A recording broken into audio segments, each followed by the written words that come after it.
Hai, good day guys, kembali lagi di Kentang Tech Channel, dan yang kalian lihat ini, itu saya lagi mainin games Android di PC pakai emulator Google Play Games. Ya, saya yakin mungkin beberapa dari kalian udah ada yang nyoba pakai emulator Android yang dibuat langsung sama Google ini. Dan kali ini saya ingin nunjukin ke kalian progres performanya yang makin jos dengan optimalisasi yang terus-menerus disempurnain. Oke, buat kalian yang belum nyobain emulator ini, perlu saya informasikan dikit bahwa Google Play Games ini adalah emulator Android resmi dari Google yang dibuat untuk Windows. Nah, selain resmi, Google juga bikin emulator ini dengan peningkatan performa yang lebih baik, serta penggunaan hardware yang lebih efisien daripada emulator-emulator yang lainnya. Mungkin kalian yang pernah pakai atau sampai sekarang masih pakai BlueStack di PC atau laptop, kalian pasti sadar kalau si BlueStack ini dia makan RAM yang cukup gede untuk jalaninnya. Sedangkan Google Play Games ini dia diklaim makan RAM yang jauh lebih sedikit daripada BlueStack. Nih, langsung aja kita buktiin. Di sini kita buka game yang sama, yaitu Dragon Ball Legend. Di BlueStack saat game berjalan, RAM yang kepake itu bisa sampai 4 GB lebih. Sedangkan CPU usage-nya itu di kisaran 16%-an. Sedangkan dengan Google Play Games, RAM yang kepake itu cuma di kisaran 648 MB dengan CPU usage yang sama di kisaran 16-17%-an. Dari sini itu kelihatan banget kalau Google Play Games ini benar-benar efisien dalam penggunaan hardware-nya. Walaupun memang ada emulator Android lain yang juga ringan, yaitu LD Player misalnya, cuma kekurangan LD Player itu dia iklannya berjubel banget.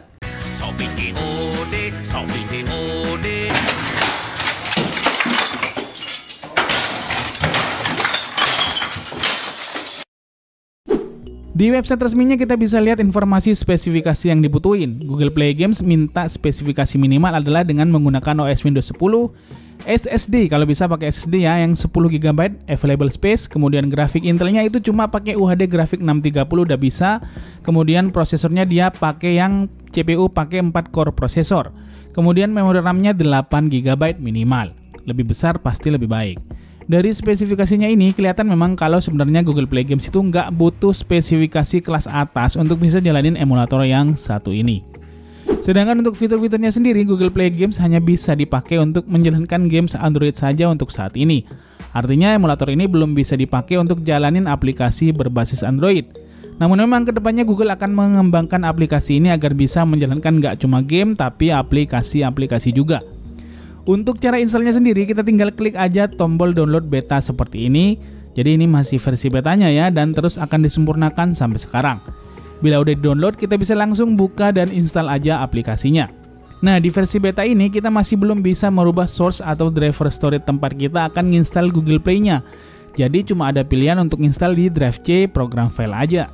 Di sini kita langsung install aja. Proses instalasinya akan bergantung banget sama kecepatan internet yang kita punya. Semakin cepat, semakin baik, dan semakin cepat instalasinya. Setelah terinstall, kita diminta untuk sign in dulu sama akun Google yang kita punya. Bila udah sign in, kita diminta untuk ngecek kembali akun profile yang kita buat di login tadi. Bila udah oke, langsung aja kita tekan finish. So, seperti inilah tampilan UI dari Google Play Games-nya saat ini. Nah, di sebelah kiri itu ada bar Homes-nya. Kemudian di sini ada library yang kalau kita klik akan nunjukin aplikasi apa yang udah kita install atau pernah kita install sebelumnya. Kemudian ada pula menu Explore yang mana di sini kita bisa cari games berdasarkan kategori yang ada. Sebelum dilanjut, Google Play Games ini selain versi beta, dia juga punya versi developer. Pada versi developer itu ada beberapa perbedaan dengan versi beta. Versi developer itu tampilannya seperti ini. UI-nya lebih sederhana dan nggak disertai tombol home screen, library, dan sebagainya. Jadi untuk akses home dan sebagainya, pada versi developer itu perlu menggunakan shortcut di keyboard seperti Ctrl H untuk home dan lain sebagainya. Kemudian versi developer juga ngasih opsi untuk install APK selain games, tapi nggak lewat Google Play Games-nya, melainkan melalui aplikasi pihak ketiga yang kita bisa download di Windows Store. Cuma di sini saya nggak akan bahas detail versi developernya ya. Buat kalian yang mau ngicipin versi developernya udah saya kasih linknya di deskripsi video ini. Oke, kita lanjut ke Google Play Games versi betanya. Untuk gamenya sendiri, Google Play Games beta ini masih terus dikembangkan agar bisa dipakai untuk memainkan semua games yang ada di Play Store.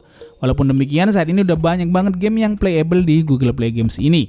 Game-game populer seperti Mobile Legends, Wuthering Waves, Genshin Impact, Solo Leveling, dan banyak banget games Android lain itu udah bisa dimainin dengan sangat lancar.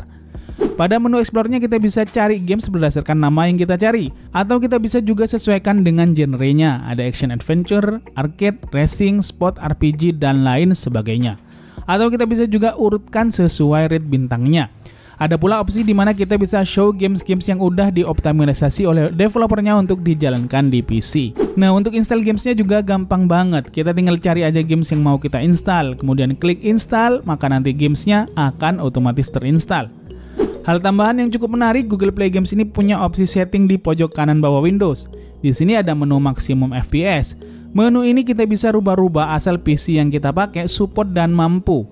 FPS dari game yang kita mainkan di Google Play Games ini bisa kita set maksimalnya mulai dari 30, 60, 120 hingga 144 FPS. Tapi setelah saya coba nih, FPS ini akan berjalan maksimal FPS-nya asal gamesnya secara default dari developernya itu udah support dengan FPS di atas 60 FPS. Jadi kalau gamesnya memang cuma support di batas maksimal 60 FPS, biarpun kita setting maksimum di 144 sekalipun, gamesnya gak akan bisa naik FPS-nya hingga segituan. Contoh nih pada game Aspal, biarpun ini udah kita set ke 144 FPS di settingnya dan PC kita ini udah mampu untuk jalaninnya, tapi FPS-nya mentok di maksimal 60 FPS aja. Kemudian pada games lain seperti Ronin, game ini support maksimal di 120 FPS. Jadi saat FPS-nya itu kita set di 144 di setting Google Play Games-nya, pas main dia akan mentok di 120 FPS aja. So, sekarang kita akan tunjukin beberapa games yang populer, unik, dan menarik yang udah kita tes dengan Google Play Games ini. Untuk spesifikasi PC yang kita pakai adalah sebagai berikut.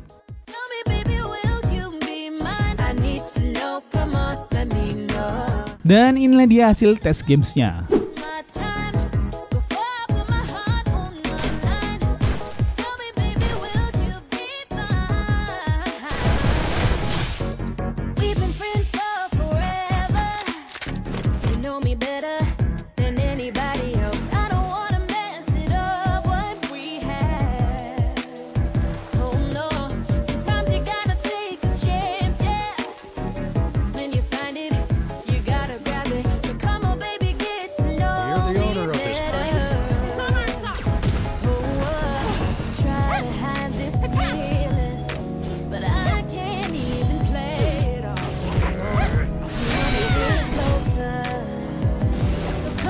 So, menurut saya sih dari hasil tes beberapa gamesnya, Google Play Games ini beneran bisa jalanin game-gamenya itu dengan smooth banget. Coba deh sekilas kita bandingkan dengan BlueStack. Jadi ini kita mainin di PC yang sama dengan sama-sama menggunakan setting default. Gimana? Udah tahu kan bedanya? Masa enggak?